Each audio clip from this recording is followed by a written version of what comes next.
అందరికీ నమస్కారం అండి. నా పేరు రవిచందన్. సో ఈరోజు నేను డిస్కస్ చేయబోయే టాపిక్ హైడ్రా అండి. బేసిక్గా ఇది హైదరాబాద్లో ఇప్పుడు హాట్ టాపిక్ అండి. సో బేసిక్గా ప్రజలు అసలు హైడ్రా అంటే ఏమిటి అని తెలుసుకోవాలని అనుకుంటున్నారు. చాలామంది కన్ఫ్యూజన్లో ఉన్నారు. అసలు ఏంటి హైడ్రా, మనకి ఏమైనా ఎఫెక్ట్ అవుతుందా?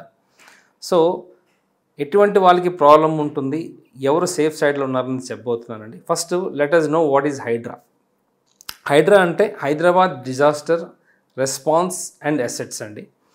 బేసిక్గా ఈ బాడీ ఎందుకు ఫామ్ చేశారంటే to prevent lakes, government properties, parks. So ఇటువంటి ప్రాపర్టీస్ని బేసిక్గా చాలా వరకు కబ్జా చేయడం జరిగిందండి. ఈవెన్ ఇన్ఫ్రాస్ట్రక్చర్స్ కూడా కట్టడం జరిగింది.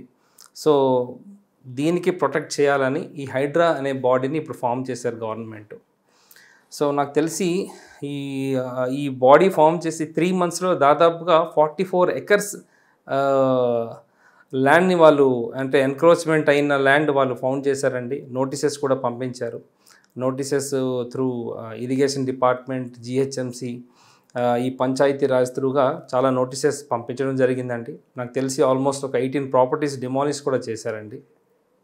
సో బేసిక్గా మన హైదరాబాద్కి ఎప్పుడు వచ్చేది మనకి వాటర్ ప్రాబ్లం అండి.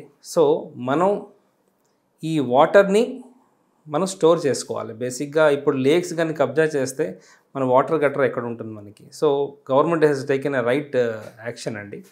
హైడ్రా అనేది ఇంప్లిమెంట్ చేసి చాలా మంచి పని చేశారని చెప్పొచ్చు. ఎందుకంటే మనం న్యూస్లో చూస్తున్నాం ఎటువంటి ల్యాండ్స్ కబ్జా చేశారు, ఎక్కడెక్కడ కబ్జా చేశారు. సో ఏ విధంగా ఈ ప్రాబ్లమ్స్ ఫేస్ చేస్తున్నారు గవర్నమెంట్ అథారిటీస్ వాటికి డిమాలిష్ చేయడానికి. సో డెఫినెట్గా మనం కూడా దృష్టిలో పెట్టుకోవాలి. మనం కొనబోయే ప్రాపర్టీ అసలు ఏ జోన్లోకి వస్తుంది, అసలు ఇటువంటి హైడ్రా ఎఫెక్ట్ వస్తుందా లేదా. అంటే హైడ్రా ఒకటే కాదు, చాలా ఉన్నాయి మనకి. అంటే 111 జియో అని ఇవన్నీ ఉంటాయి, మనకు తెలిసిందే కదా. సో హైడ్రా కూడా ఇప్పుడు కొత్త టాపిక్ కాబట్టి దీని గురించి ఎక్కువ చర్చలు జరుగుతున్నాయండి మార్కెట్లో. సో హైడ్రా అనే బాడీ బేసిక్గా వాళ్ళు స్ట్రాటజీ ఏంటంటే లేక్స్ని ప్రిజర్వ్ చేయాలి. వెరీ ఫస్ట్ పాయింట్ వాళ్ళకి ఏంటంటే లేక్స్ని ప్రిజర్వ్ చేయాలండి. అదేవిధంగా గవర్నమెంట్ ప్రాపర్టీస్ చాలా వరకు ఉన్నాయి మన సిటీలో, అవి కూడా ఆక్రమిస్తున్నారు జనాలు. సో అది కూడా ప్రొటెక్ట్ చేయాలని. అదేవిధంగా చాలా ఏరియాస్లో పార్క్స్ కూడా మాయమైపోతున్నాయండి. ఆ పార్క్స్కి మళ్ళీ రిటైన్ చేద్దామని ఉద్దేశంతో ఈ బాడీని ఫౌండ్ చేశారండి. సో నాకు తెలిసి 72 టీమ్స్ని ఇప్పుడు రిక్రూట్ చేశారు దీని మీద వర్క్ చేయడానికి. సో డెఫినెట్గా ఈ 72 టీమ్స్ కూడా సరిపోరండి. ఇంకా ఫ్యూచర్లో చాలా టీమ్స్ ఫామ్ చేయబోతున్నారు. సో మన చీఫ్ సెక్రటరీ శాంతి కుమారి గారు ఏమన్నారంటే ఇంచుమించు చాలా నోటీసెస్ పంపించడం జరిగింది.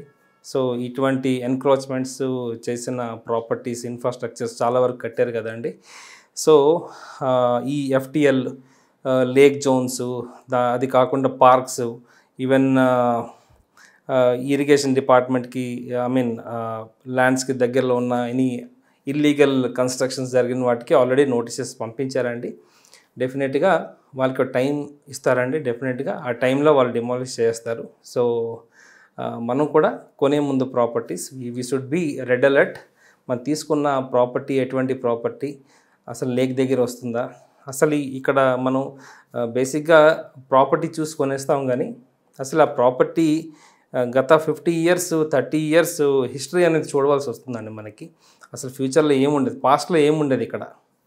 అసలు ఇది ఒకప్పుడు అగ్రికల్చర్ ల్యాండా, దాని తర్వాత లేఅవుట్ కట్టారా, లేఅవుట్లో ఇక్కడ ఏం ప్లేస్ ఉండేది, ప్లాట్ ఉండేదా, పార్క్ ఉండేదా, ఇవి కూడా మనం తెలుసుకోవాల్సిన ఇదండి. సో బీ కాషన్ అనమాట before buying a property. So అదేవిధంగా ఇప్పుడు ఆల్మోస్ట్ మీకు చెప్పాను కదండి, 72 టీమ్స్ దీని మీద వర్క్ చేస్తున్నారు. ఇదే విధంగా ఇంకా ఫ్యూచర్లో చాలా టీం పెరగబోతుంది.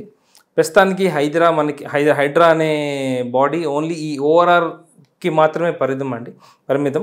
ఎందుకంటే ఓఆర్ఆర్ దాటి ఇది ఇంప్లిమెంట్ లేదు ప్రస్తుతానికి. But government May implement in some other cities. So ప్రస్తుతానికైతే హైదరాబాద్కే ఇది ఇంప్లిమెంట్ అవుతుందండి. సో ఇదే విధంగా మన హైడ్రా బాడీతో పాటు కొన్ని అదర్ గవర్నమెంట్ బాడీస్ కూడా వర్క్ చేస్తున్నాయండి. వాళ్ళు ఎవరంటే ఒకటి పోలీస్ డిపార్ట్మెంట్, రెండోది ఇరిగేషన్ డిపార్ట్మెంట్, మూడోది మన GHMC department. So HYDRAA plus ఈ 3 డిపార్ట్మెంట్స్ కలిసి వర్క్ చేస్తున్నారండి. దే ఆర్ ఐడెంటిఫైయింగ్ ఎక్కడెక్కడ ఇల్లీగల్ ప్రాపర్టీస్ ఉన్నాయి, గవర్నమెంట్ ల్యాండ్స్ని ఆక్యుపై చేసి కట్టిన ప్రాపర్టీస్ ఉన్నాయి, లేక్స్ని కప్పేసే కట్టిన ప్రాపర్టీస్ ఎక్కడెక్కడ ఉన్నాయి, ప్రతిదీ కూడా ఐడెంటిఫై చేస్తున్నారండి. గత 50 years రిపోర్ట్ తీసి మరి నోటీసులు పంపించడం జరుగుతుందండి. So that's what. అంటే ప్రస్తుతానికైతే ఓన్లీ ఈ గవర్నమెంట్ ప్రాపర్టీస్ వరకే మనకి ఇటువంటి థ్రెట్ ఉందండి. నాకు తెలిసి దీంట్లో ట్రస్ట్ ల్యాండ్స్ అనేది ఇన్వాల్వ్ అయితే ప్రస్తుతానికి అవ్వలేదండి. ఫ్యూచర్లో చెప్పలేం. But now trust lands are safer side. But government lands, lake bodies, FTL అంటారు, బేసిక్గా ఫుల్ ట్యాంక్ లెవెల్ అంటారు. సో సైజ్ ఆఫ్ లేక్ బట్టి దాని డిస్టెన్సెస్ మెయింటైన్ చేయాలి. నాకు తెలిసి చాలా ప్రాజెక్ట్స్ ఇప్పుడు ఆగిపోయాయండి, కన్స్ట్రక్షన్ చేయకుండా ఆపేశారు. ఎందుకంటే ఫ్యూచర్లో ఎటువంటి రూల్స్ రెగ్యులేషన్స్ ఫామ్ అవుతుందో చూసి దాన్ని బట్టి ఎటువంటి చేంజెస్ చేయాలో చేసి మళ్ళీ కన్స్ట్రక్ట్ చేయబోతున్నారు కొన్ని ప్రాజెక్ట్స్. దానివల్ల కొన్ని ప్రాజెక్ట్స్ ఇప్పుడు ఆపడం జరిగింది. సో ఎస్, దీనివల్ల మనకు వచ్చే బెనిఫిట్ ఏంటంటే ఎస్, మన లేక్స్ని మనం ప్రిజర్వ్ చేసుకుంటామండి డెఫినెట్లీ. అదేవిధంగా పార్క్స్, గవర్నమెంట్ ల్యాండ్స్ కూడా సేఫర్ సైడ్ ఉంటాయండి. So that's what about HYDRAA అండి. సో మీరు హైడ్రా గురించి ఏమైనా మీరు తెలుసుకోవాలనుకుంటే you can put a comment అండి. డెఫినెట్గా మేము మీకు దాన్ని రిప్లై ఇస్తాం డెఫినెట్లీ. సో థ్యాంక్ యూ అండి. నా పేరు రవిచంద్రన్ రెడ్డి. నమస్తే.